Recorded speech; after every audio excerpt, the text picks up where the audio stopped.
Harry, today we have an amazing guest with us. He is a light attack helicopter pilot and a retired Marine Corps veteran, which makes him my brother. Today, he is the founder of Rich Cardona Media. He helps entrepreneurs, businesses, and anyone who wants to build their brand create captivating and engaging video content, which attracts clients and gets their message out better and faster. What's special is that his team does it all for you, so you don't have to stress about what videos to create, when to create them, how to create them, what to say. None of that. They take care of all of it for you. He is the host of the Leadership Locker podcast. Let's welcome Rich Cardona to this show. Welcome, Rich. Thank you so much for having me. I appreciate that bio, man. I never heard my bio just kind of read like that, and I love it, man. So thank you very much. I appreciate it. I'm sorry I didn't get to memorize it. I just wanted to make sure we got it right. Yeah, it's great. It's great to have you here, man. Harry and Eric, thanks for having me. Yeah, this is our pleasure. So let me just ask you, how did you go from a light attack Huey pilot in the Marine Corps to creating video content? I'm going to say something to your listeners, and I hope they really pay attention. That is, I did not have a business plan. I quit a corporate job after 2 years. I moved in with my in-laws, and I would not recommend any of those things. So let's start with that. But look, man, guys, I have a crazy mom, and I think all of us look at our families like they're crazy in their own way.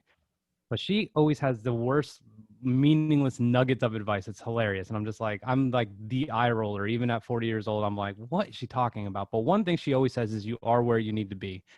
So, to answer your question is like, although it was kind of ugly getting here, like everywhere that I was exactly where I needed to be for everything to happen.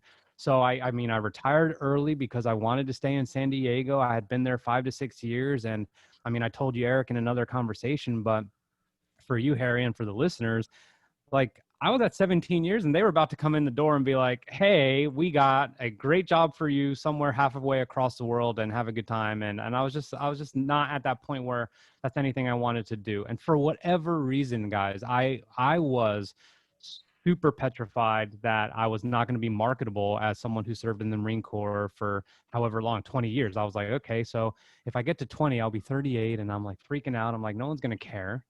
So I'm like, let me just pursue my education. So I got an MBA from USC.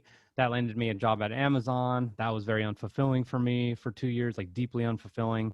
And then I quit. And like now to really answer the question is, I started exploring my curiosities. And it took a lot of confidence for me to put myself in a situation where I was almost essentially relying on my family and them not relying on me, because I was very proud of being able to be a provider like that. But I explored my curiosities, and that started with remembering how great it felt when I was on terminal leave to be in Europe and taking pictures and making videos. So I was like, okay. So I tried photography. I sucked. I started trying to make some like promos with video, and I'm like, okay, this isn't that bad. And then what I started realizing was some of my mentors had no video content, and I thought they should have video content. So I asked one of them, her name is Claude. I was like, can I like film you? And, or I could even finish. She was basically like, yeah, I trust you. And cause she knew I had no idea what I was doing.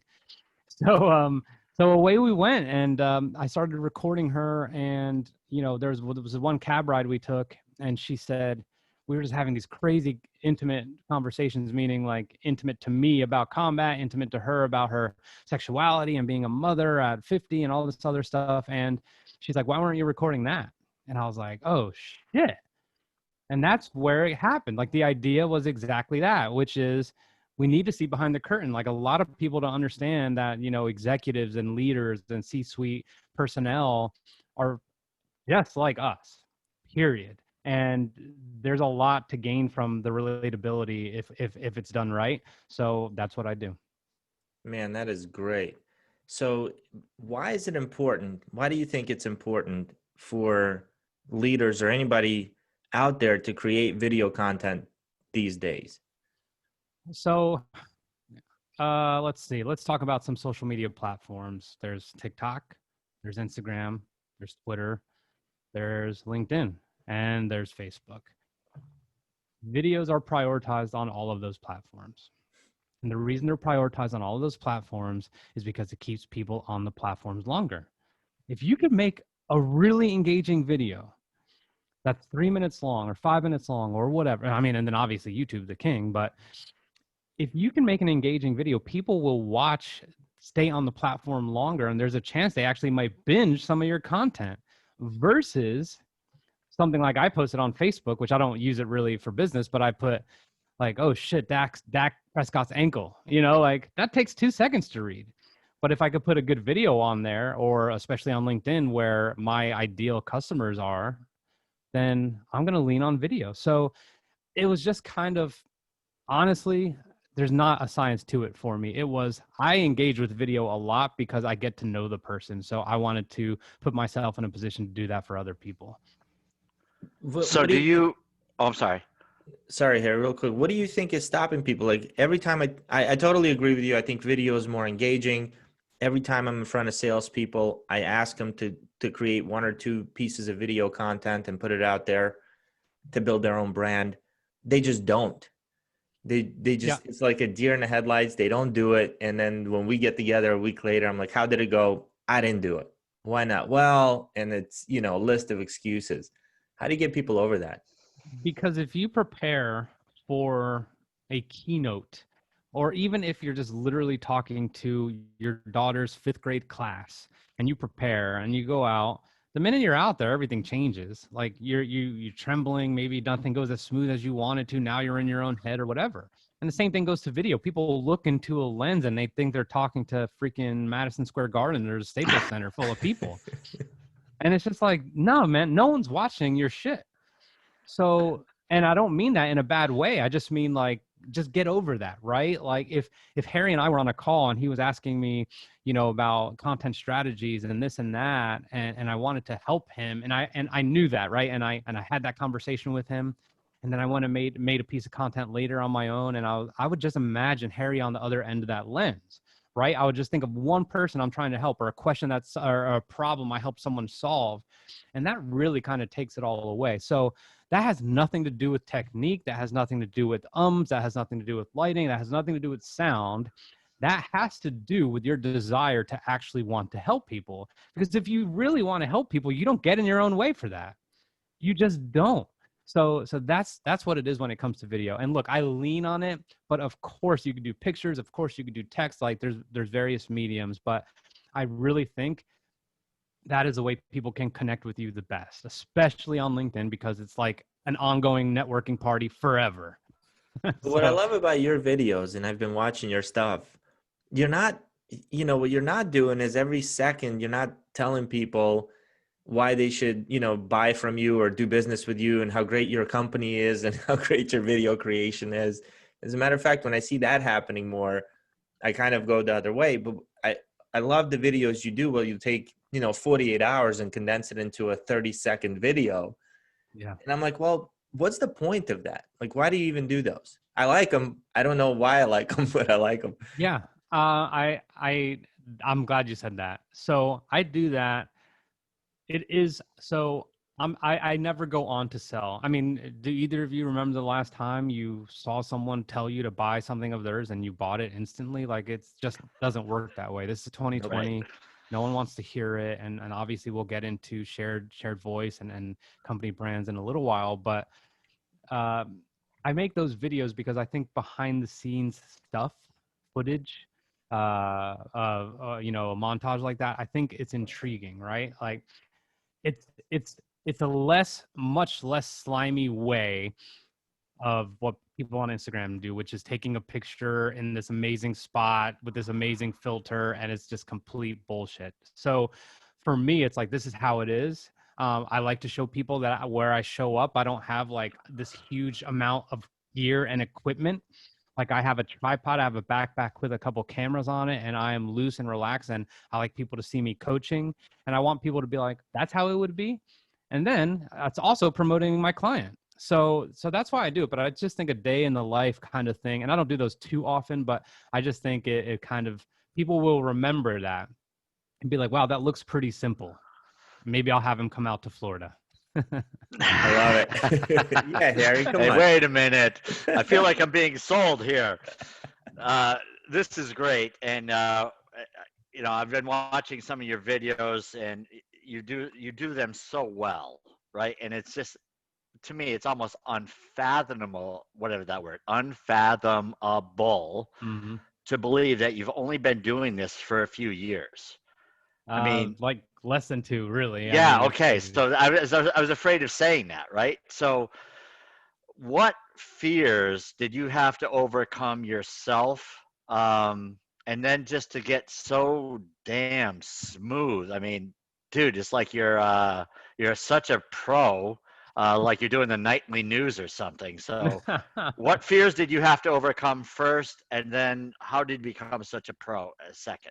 I, this is great, and I promise you, this is something I've never said.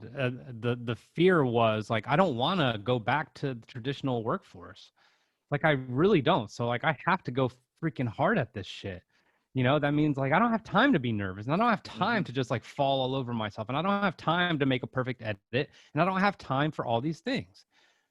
I so badly arrived to this place where I'm like, I have so much to offer. And I didn't do positive affirmations, and I didn't look in the mirror at 5 in the morning and go, today you got this. Like, I don't fucking do that shit. What I do is I think about like what I really want and what I really don't want. And I think that's what life is generally, right? It's like just this natural process of elimination of things that are less desirable. And for me, I got to this place where I started just doing away with anything that was kind of, negative energy or something I really didn't want to do. Like, so if my wife's like, she's right in the other room. I hope she doesn't hear this, but it's true. We She's like, won't let's tell go her. see the Nutcracker. I'm like, no, like, I just don't, I'd rather do something else. That doesn't mean I don't want quality time. That just means I don't want to watch that. That means I Hmm. don't want to work with certain people. That means I want to be in control. That means I don't want to have a boss who's underqualified to be in charge of me. That means I want to be able to pick and choose the people that I want to be around, and that could help stimulate my personal and professional growth. So the fear was I don't want to end up back there. I just don't. And I think I there's this really famous photographer. His name's Peter McKinnon, and he's on YouTube, and he's kind of ridiculous. And I met him once, and I was like, the last year I saw you, I was just thinking about being a creative and maybe launching a business, and I was like, now I have one, and I was like, and I love it. He's like, I'd rather be homeless than go back to work. And I was like, Yeah. wow, like, but it was just kind of that thing, Harry. So it's just, and it's not about being cool. It's not about completely being in control. It's about really, I'm the only one who's going to advocate for all the learning I want to do, all the creative things I want to do, and all the things I want to test out, how I want to serve clients. So for me, the actual fear was I really don't and can't come across like everyone else. I just need to be exactly who I am, because that takes all the guesswork out of it for people who may want to talk to me or work with me. And that was it. Damn, that's such a great answer, dude. I think I have goosebumps. I mean, I I'm had not kidding. goosebumps. That Yeah. was just such a freaking great answer. I feel like I know you so much better.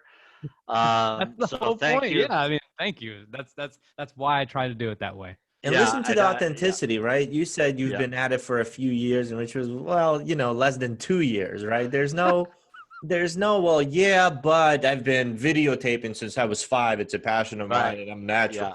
None of that. It was like just, yeah, it's been less, but it's been less for 100% of the time, which is, they say there are people who'll say, I've been doing this for 20 years. And there's a big difference between having 20 years of experience or having 1 year of experience 20 times. And Yeah. I think what Rich is doing is 100% every single day. He's learning and learning and learning, developing his craft. He looks like somebody that has 20 years of experience, even though it's been 2 years. Let me say something to you Yeah. guys, though. Here's the thing. Like, I know how many people have just 2 decades of experience in marketing or video or whatever. And I have this self-induced, chip on my shoulder that like, I'm going to smash this and I'm going to catch up so quickly and rudely. Like, it's just a Marine thing, man, Eric. You know what I mean? Like, I it's just know kind what of you like mean. that mentality, but I'm just like, I am going to cover so much ground so quick that no one's going to be able to hold that over my head, that I've never worked at a big corporation, or that I don't have a traditional marketing background. I mean, not like I care about that anyway, because traditional marketing is dead. But I just, it's just, I don't know. Like, I feel like you have to kind of create that edge a little bit in order to kind of make sure you have the energy to do this every day. If I don't feel like there's anyone to catch up to, then it's over, right? Like, it's not fun. So there's always someone bigger and badder, and there's plenty of them right now. And I'm just going to be like, all right, I'm coming. Okay, watch out. I'm coming. Watch out. And then do my thing.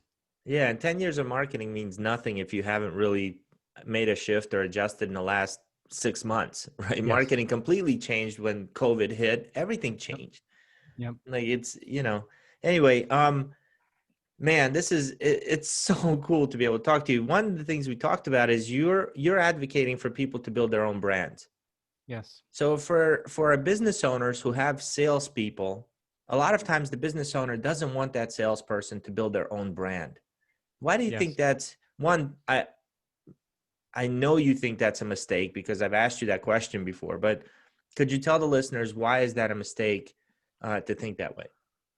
Your sales, I mean, and sales, marketing, operations, like, it doesn't matter. Like, those people are going to leave when they want to leave, no matter what, right? Like, I mean, unless your culture is amazing, those people are going to leave no matter what. So don't give them another reason.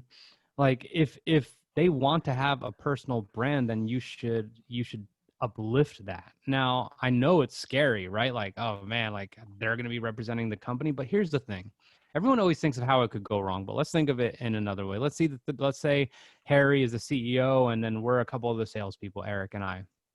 And Eric and I are crushing it. But then we had a couple drop offs last month, and then it's picked up again in October, and everything's going well. Like, Harry should be proud if he sees us on LinkedIn being like, here's a lesson I learned by getting too aggressive on a sales pitch. You know what I mean? And I am actually sharing knowledge that's going to help other salespeople.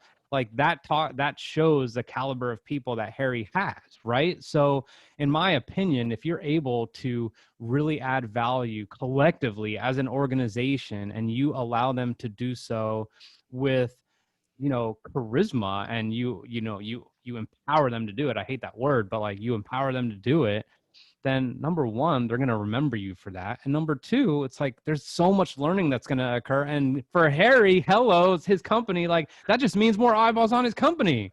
Exactly. Are you kidding me? Like, Yeah. it's the best case scenario. And then, okay, let's say something goes completely wrong and Rich writes something insane on LinkedIn or makes a terrible video or I don't know what. Well, Harry is the CEO.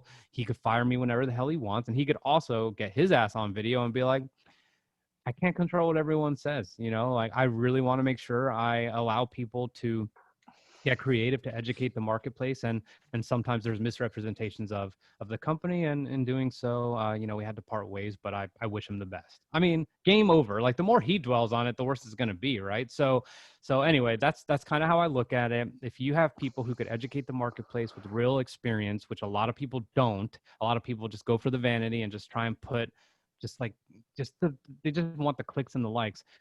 All that stuff is going to end up getting you messages in your inbox inquiring about your company or tell me a little bit more. Oh, I saw hello, we just met this way, Eric, right? Like, we met via video. Yep. Because of a video. So there you go. So that's how I look at it, Harry. Yeah, So, that's great. I work for a company that's allowed me to have some flexibility on LinkedIn and doing these things. And, they've never even thought about, I don't think they've thought about saying anything negative about it. They've been very praising about what I've been doing. And I think about, what you just said is that not everybody wants to leave their job, right? They're going to get other offers, but don't you want people that have the skill sets that they should get other offers? Yes. Right? It's your job as the CEO to keep those people, or Yes. to, help them out with their compensation or whatever it is that they need, so that your company is constantly going forward, right? But if you start caging people in and saying you can't do this, then they're going to go anyway, like you said, right? So in a B2B set, like one thing you mentioned is if Harry had two salespeople and we had, you know, a peak and a valley. Imagine this. Now that we're talking about it. Oh, sorry. We're Froze good? up. Yeah. No, go No, I ahead, know Rich. you guys. We're good now. Okay. So did you get that thought I got there? what Harry said. Yeah, Okay. so go ahead and answer because I thought you just I didn't realize you paused. It's all right. We'll edit this out. Yeah, no problem. Sorry. No, let's hit back the question. Yeah. Maybe I did miss it. Go ahead, Harry. Okay. So I was just talking about the company I work for where I have Oh, this freedom to do what I want pretty much on LinkedIn. I mean, completely what I want. Putting out crazy videos, not crazy, but crazy for me. Yeah. And then you know, you think about others who just say, I don't want my sales or my employees doing that. And really, ultimately, the concern is that those people who are putting out video will probably get recruited by somebody, Mm-hmm. right?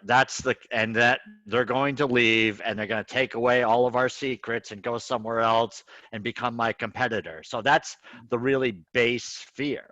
Yes. But on the other side of that, isn't it true that you want to have employees that are growing in their skill sets so that your company and whatever they're selling it becomes more marketable? 100%. I mean, I don't think it's normal for people to stay at a place for more than 3 to 5 years now anyway. I just Right. don't look, like my father stayed at the same place for 30 something years. My mother stayed at the same place for 20 something years, but that was a Wow. different time. Yeah. That's a different time. Like, I trust me, if I was still in the traditional workforce, especially as a veteran who got out and now I'm just like, I don't know exactly what I want to do around here. And I wanted to find the right culture and all that. You better believe I'll probably have like 3 to 4 jobs in the first 3 to 4 years of my transition.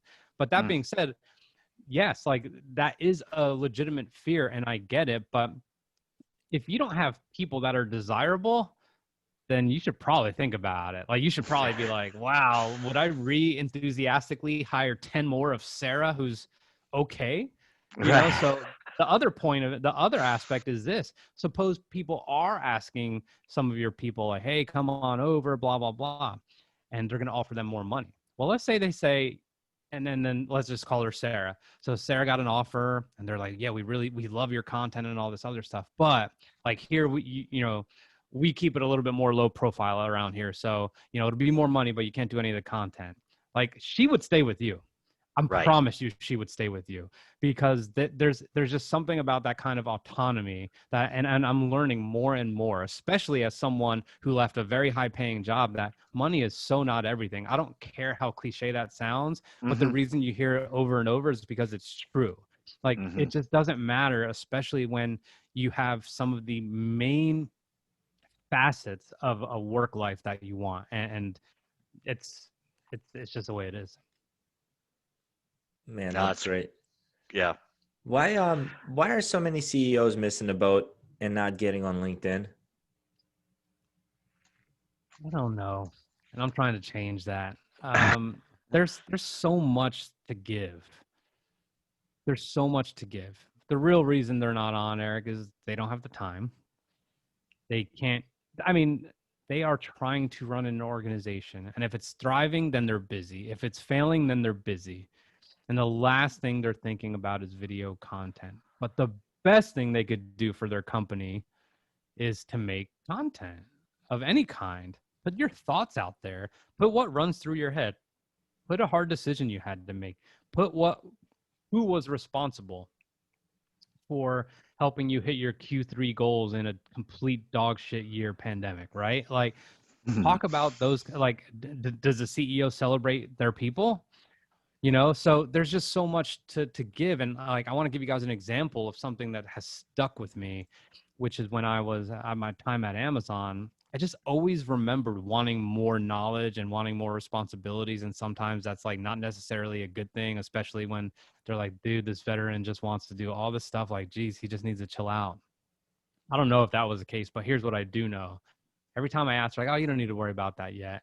I'm like, the more I learn about some of the things that are going on in your meeting and your stressors when you get out of that meeting and come barking orders at us, the better job I could do. My entire job is to make your job easy. But I always noticed that there was just kind of this hoarding of knowledge. I'm like, what is wrong with you guys? Like, the more we know, the better it's going to be. So you Right. know what I did?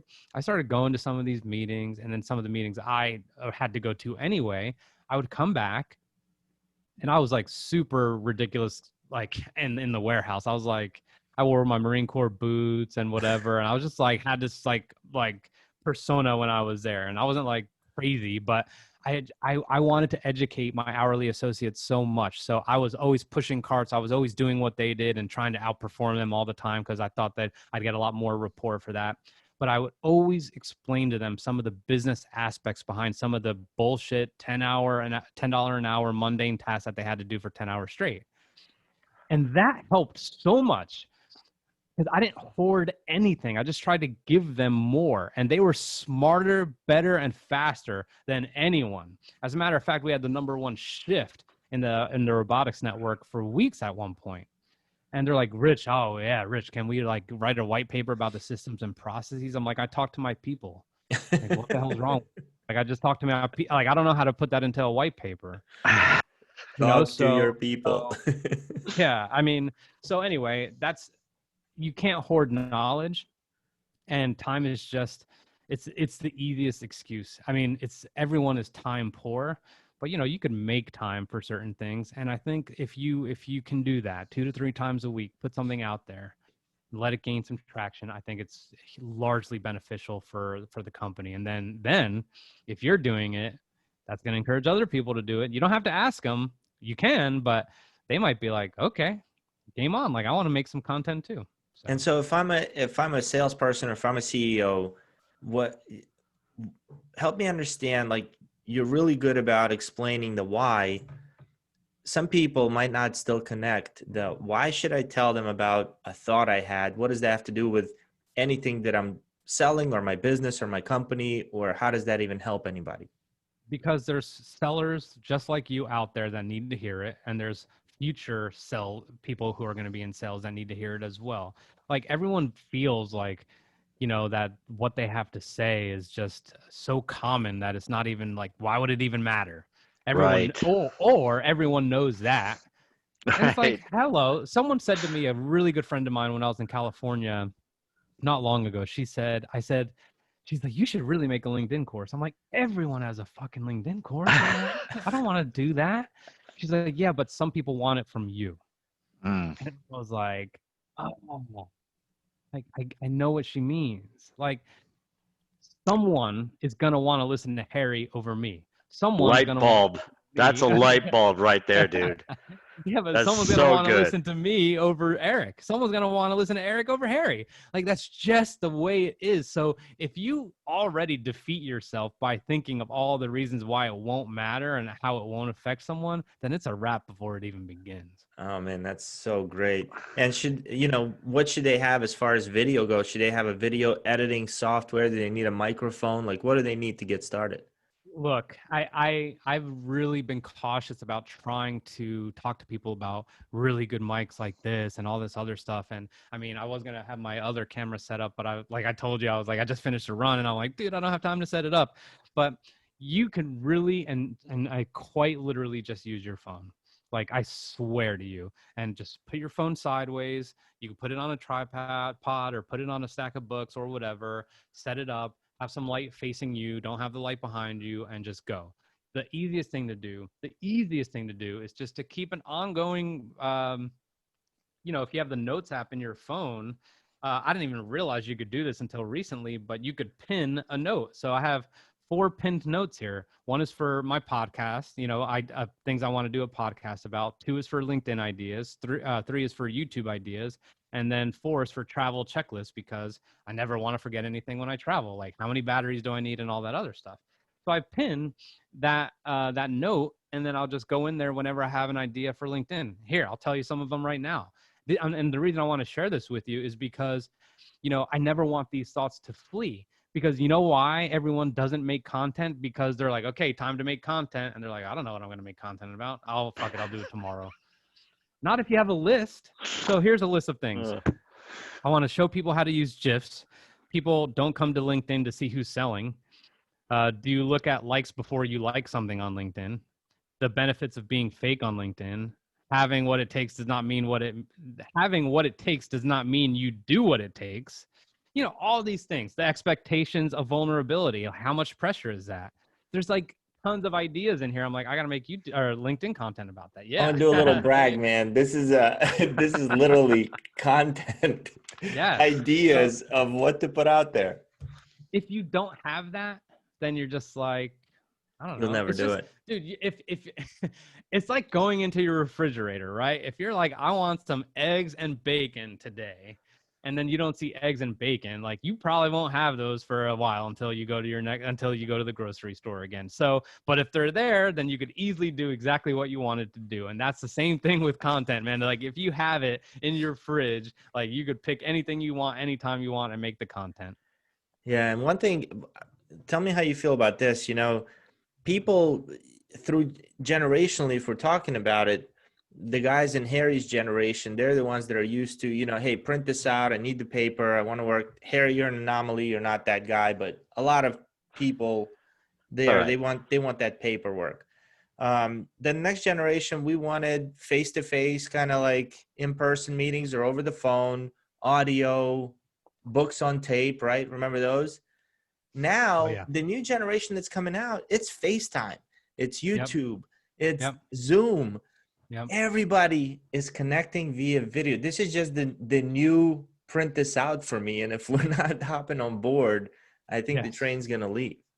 Yeah, I have to tell you, this is really funny, guys. I did a bunch of podcasts Monday, and one of them, she didn't turn her camera on, and I was like, all right. And I was like, this is awkward. I'm talking to a fucking logo, and I didn't ask her because clearly she didn't want to be on camera. Awkward. She got the one sheeter, you know, about my about the podcast. It's video podcast. I even say I actually will make video assets for you and send them to you so you could have them as your own content, not so you could promote me, but just so you have content of yourself. You know, I always do that. And I was just That's like, nice. that's weird. Now, don't get me wrong. Like, I don't need to be on camera on Zoom calls all the time or anything like that. There's plenty of times I could be like, I'm audio only. I'm going to go walk my dog, you know, and just get some fresh air. But like, if it's a purposeful call, you know how much that helps to see and hear and feel someone and look at their body language and all that kind of stuff. I mean, there's just that element of it just really breaks down the barriers. So it's like you could either go with it or not. But I actually and utterly agree with you. Like that is how it is. This is the new, you know, fill this out. Wow. So tell us what it's like to work with you and your team. Yeah. So we're small by design.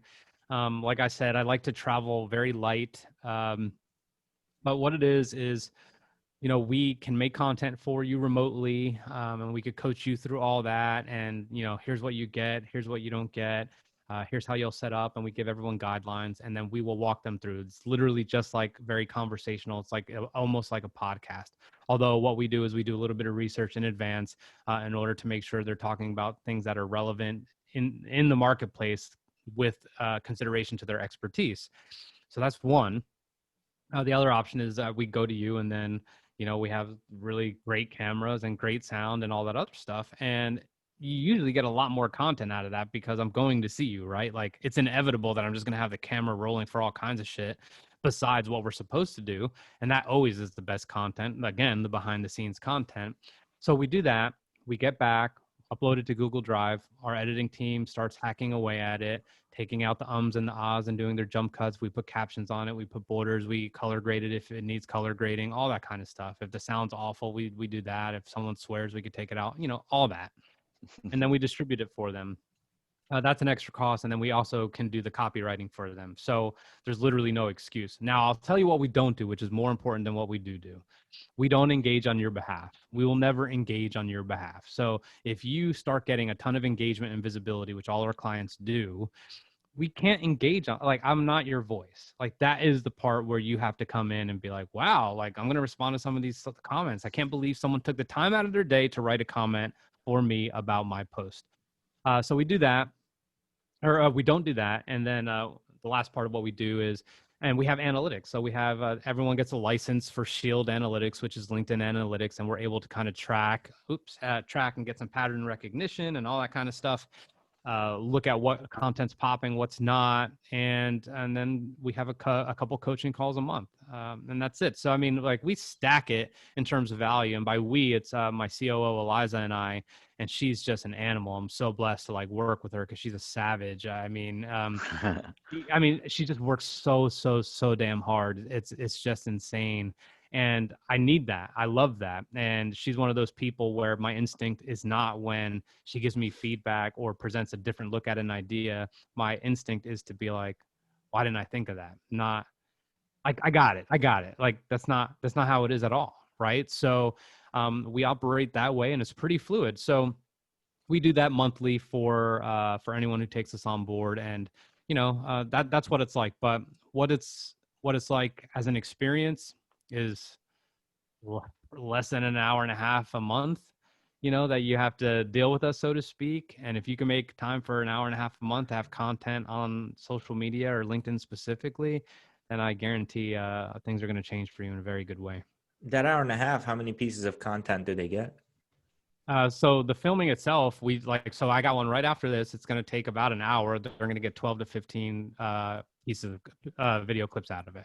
So which 12 lasts to 15? about a month. Yeah, and if so they're three three posts a a week. yeah, wow, that is great. And can I ask you about your price range? Like, what is it? What's the investment? Yeah, so I mean, we work with executives. So like, we start at $2,000 a month for everything out the door. If you want us to come out for an engagement, then that'll be like it just depends on where we're going. So that'll cost as well. But usually that's about $1,500. But again, you get so much out of it.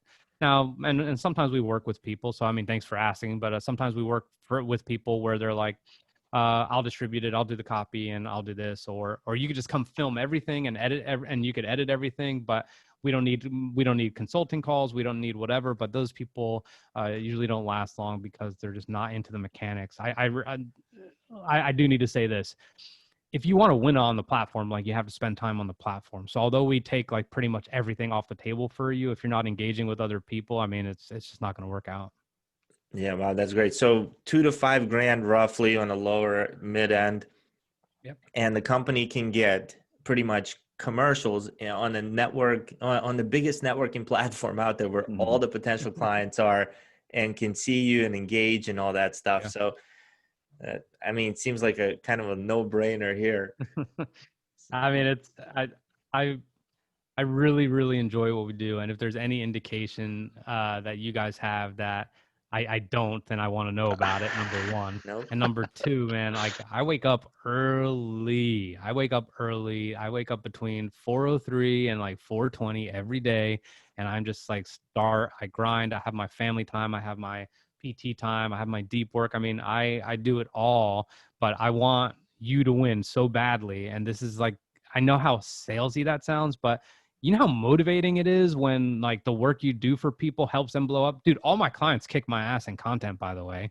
Well, the majority, a couple of them are just getting started, but they kick my ass. And I love that. I'm like, oh man, your post is on fire. They're like, Rich, I have to cancel filming this week because I'm too busy with leads. I'm like, great. Wow. It's working. How do you judge that? How do you judge if something's working? By the leads they get, or the views, likes? So I judge it by the amount of activity that's taking place outside of like the comments and everything themselves. Like, views are a good indicator, but not of much, right? Like one Rob Renz, for example, he's a client of mine. If you guys don't know him, look him up, but he's blowing up. And he always jokes about how he owns a State Farm agency. And he's like, every time I talk about insurance, he goes, those posts perform the worst, but they give me the most leads. People DM him all the time like, dude, what are you talking about? Keyman Insurance? Like, I need that. All because of a post. So it's like, it's crazy. Like, so I'm telling you all, the metrics like are an indicator, but they also don't matter. So it's really important. Again, if like that sales example we were talking about, you never know. Someone might say, hey, we could use your help with sales at our company. It's like, cool, I'll consult. I mean, there's just so much opportunity. So everything that happens after the views and the likes and the comments is the most important. And it's, do you as a client, have a system in place to field all that, make some calls, get to know people, extend it off of LinkedIn. And if so, then you're going to win. Man, wow, that is really good. Like Grant Cardone, I may not be a huge fan of his sales philosophies, but one thing he said was, everybody in America is their own corporation. And Yes. you just reminded me of that. It's like, yeah, I'll consult. Absolutely. Yeah. Doesn't matter, Yeah. you're going to make some money. How did you get to meet Gary Vee, and how did you get on his podcast? Oh man. And do you have a cell phone number? Yeah. It's right here. No, of course I don't. But it was very strategic, and here's how it all went down. And I'll try and be brief about this since I know I have a commitment. But I went to see him when I was still working at Amazon. I started seeing some of his videos, and I was like, who the hell is this dude? Everyone has that experience in the beginning, I think. Like, what? Yeah, he's Like, just talking in a car. You're just not used to seeing that, and the vulgarity Yep. and the rawness. And at first I was like, this is ridiculous. And then he just kept showing up in my feed because he makes a ton of content.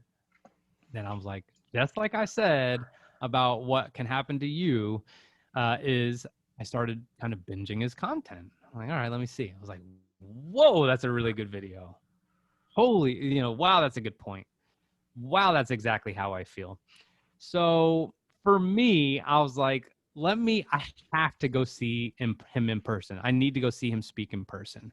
So I was still working at Amazon. I put on this ridiculous suit because it was this real estate conference that he was talking at. So everyone there was a realtor and they were dressed to the nines. And I just was like, this is so ridiculous. So I went and I paid for a meet and greet. I paid for VIP seating and for the meet and greet, which you get to meet him after. I think that was like an extra $1,000 or something. Wow. So I flew out and I paid the extra 1,000. And dude, like my seat was right in the aisle, like 2 rows from the stage. And I knew one thing at that moment, and that was they're going to put the microphone right here for questions. And they did. And I was the first dude. I mean, I had my foot there. I was kind of just like, had my foot kind of in front of the microphone. So like 2 minutes after he got out, I'm like, all right, I'm going to definitely plan for when I could get up to the microphone. I don't want to overdo it. And the funny thing was I looked back and there's like a line of people already and they're all crouching down, trying not to disrupt. And I was like, and I said to the dude in the front, I was like, hey man, like I'm right here. And he was so cool. He could have said no and it would have been a disaster. There would have been a fight that broke out right there. But I got to introduce myself. And at the time I was doing this kind of show in my mind. I was experimenting with video on interviewing veterans, successfully transitioned veterans, blah, blah, blah. So I was doing this. So I told him about it. But before any of that, I said, I want to give you my squadron patch. I was an aviator in the Marine Corps and blah, blah, blah. And everyone started cheering. And I was like, can I give this to you? He's like, yeah. And I brought it up to him. Got to ask my question. That was amazing. And then I met him backstage and I gave him 2 more patches. One is for Claude, who was the first person I ever filmed who works for him. And then the other one was for D-Rock, his camera guy. So why would I give the patches? Because who the fuck is going to give them a squadron patch from a Marine Corps squadron? Nobody. I'm like, I will make an impression somehow. So I made a video with him and I told him, hey, I'm on Amazon. I hate my life, blah, blah, blah, but I got to stay there because of my daughter. And he gave me immediate advice and it was incredible. So that happened. What was the advice? Again, his is, come on, man. we don't have enough time. So I might have to do a follow-up. I just want to, and I'll tell you what happened. A few months later, I go to another thing and that he's going to be speaking at in California. I go back to California for this one. Now I'm legit like, starting a company. And I donated. This is crazy. I had a couple clients, so I saved a little bit of the money and I donated to his favorite charity because I wanted to come up with something different. So I got to ask him a question. I basically found one of the guys who's going to be running microphones and I made friends with him well in advance. I'm like, hey dude, like I got to talk. I'm going to be right here. And he hooked me up. Got to ask my question. I'm like, ever since I met you and sat down with you. Oh, actually, that's what happened. So anyway, I convinced him to sit down with me because I donated. I said, I want to add value. I was like, I donated this much to your favorite charity. I have it right on my phone. And I was like, blah, blah, blah. I was like, if I could get 10 minutes with you in New York, it'd be an honor. And he's like, let's do it. And I was one of the first people who asked a question. So I was lucky because obviously everyone after that's like, can I get 10 minutes? He's like, nah, no. So I got 10 minutes with him in New York. I went to New York. He was a little bit late, of course. And I'm just like so nervous. Like, what the hell am I going to say? And I had my camera and all this stuff. And I was just like super nervous. And I was like, I didn't even set it up right. So I just put my phone there and set it. And he gave me that 5 minutes felt like 5 hours. And he just, dude, I don't even know how to explain it. Here's all I can say. He was so present, he listened to every single word I said. He looked at every emotion that like I was putting off. He could hear how I am like in my voice. And he told me exactly what I needed to do. And also that I was judging people. I was so early on in the business. I was telling him like, why wouldn't someone work with me? Like this and this and this. He's like, you're judging people. And he gave me some advice. And I was like, okay. So then I got him 1 year later, where I had ended up being on his podcast as well. And I gave him essentially an update. I'm like, everything's changed ever since we met and just whatever. So look, I wish I could get into a lot more details. I don't have the time to, and you guys don't either, but look, like I am making it a point to meet people who've inspired me in any way, shape, or form. And it's so much less about getting to meet Gary Vee and get something from him than it is to like literally just have the opportunity to express my gratitude. Like I swear to you, I'm my baby daughter. Like, it's not about like how cool it is to say that. It's about just being like, dude, you helped me out when I was driving to work, like gripping the steering wheel, like this fucking sucks. Yeah. And I would listen to like things he said. And I was like, I have a way out. Like I can absolutely do this. And if it wasn't for that, then who knows what would happen? I don't even know if I'd be married right now. So anyone who's had impact like me, whether it's him or Tom Bilyeu or anybody, like I'm going to freaking meet them and I'm going to get a chance to interview them and I'm going to give back as much as possible. But yeah, man, it's been a wild ride. And I mean, I'm on a mission. You're just beginning, Rich. Thank you so much for your time. Wishing you the best of luck. What legacy are you leaving behind? Yeah. What's that? What legacy are you leaving behind? Oh man. Well, that it's at 40 years old or 38 years old, like it's just not too late. Like no matter how far down the road you've gone, you could always turn back. Like it doesn't matter. Like you could always turn around, start walking the other way. It doesn't matter how long it's going to take. But I'm really on a mission to just inspire transitioning service members and veterans that like, look, like you feel like you have something special. We come from a very special place. You want to start your own business, but you don't. Like, I want to be one of the guys that proves to you like it's completely possible, how to get your ducks in a row and how this work is much, much different and harder work than it is when you served. And you know that. So look, it's possible. And I want to be responsible for helping people, get to that reality. Are you going to Burbiz? No, I don't think so. When's that? I got to check. I know it's one in October. It might be later, maybe next week. I'll double check. BOURBIZ. Yep. But Chef Andre Rush is always there. Yeah. A lot of influencers and all about the military. I think could be really good for you. Yeah, I'm familiar. I just never got around to it, but I appreciate that. Awesome, my man. Hey, thanks a lot. We really appreciate your really time. An honor. Good luck, brother. Thank you guys. You guys are awesome. Thank you so much. I had a blast. Bye, Rich. All right, guys. Take care.